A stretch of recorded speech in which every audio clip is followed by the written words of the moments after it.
చెప్పాను. మా అక్క ప్రశు త్వరలోనే విడిపోతున్నారు. ఎస్, చెప్పాగాను, ప్రశు ఎప్పటికైనా నీవాడే.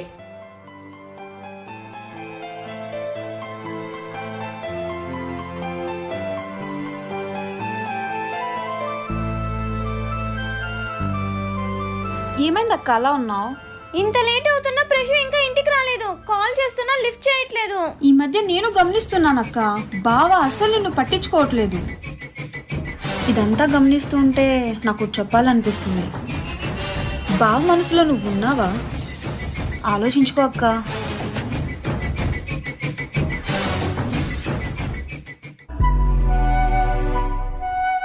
ఏంటి ప్రశు లేట్? మళ్ళీ తాగొచ్చావా?